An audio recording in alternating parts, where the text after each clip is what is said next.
sweet thing." Elizabeth found herself smiling for the first time since she'd heard that Ginny had gone. Clever little bird. If it wasn't for Eric, there would be whole days when she didn't hear the sound of her own voice.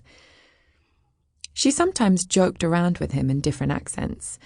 She did a passable Stallone, "Hey, wise guy," and Bogart, "Here's looking at you, kid."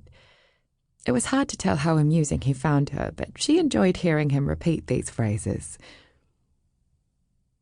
Most people assumed that budgies were barely one up from goldfish in the thinking department, and while Eric was no towering intellect, not given to reciting poetry or expounding his political opinions, both points in his favour, he was intuitive and a quick learner.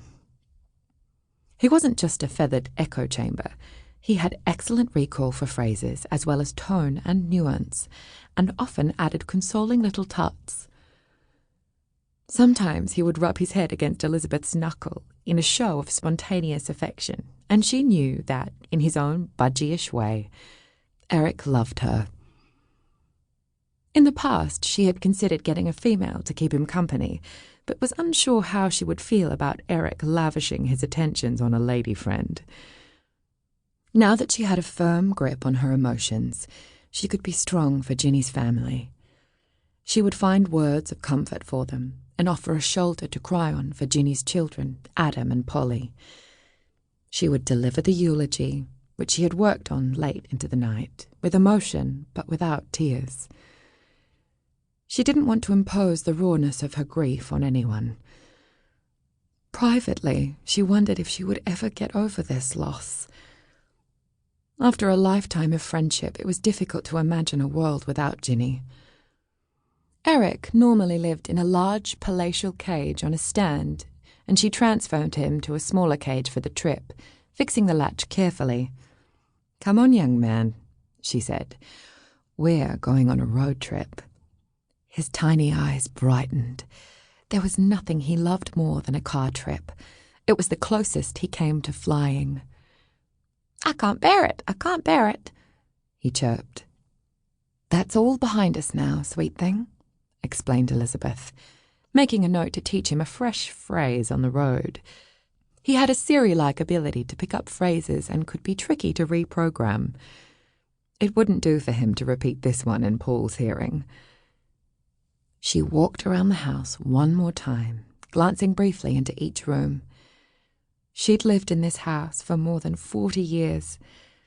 Every room held memories of different stages of her life. As a young married woman, as a mother to babies and then 2 growing boys, with Ray and without Ray. She had once been the central figure here, but her sons had been gone for years. They had families of their own, and she had drifted into the periphery of their lives. The house was 1950s solid cream brick, unprepossessing from the outside, but the rooms were large and the ceilings high. In the living room, glass doors opened onto a paved patio and sunny garden. In the garden was an elm tree that she and Ray had planted as a sapling. Now it had wide, generous branches, and she often sat on the bench in its dappled shade on summer afternoons. The house had once brimmed with music and life and slamming doors, but these days it was quiet. The only disturbance was Geoffrey next door with his industrial leaf blower that roared like a jet taking off. Around and around his house, up the ladder and onto the roof, then out to the pavement, up and down the grass verge, and finally the street and gutter. No leaf left behind. Until recently, her neighbour on the other side had been Maud McBride, who was very elderly and too frail to go out.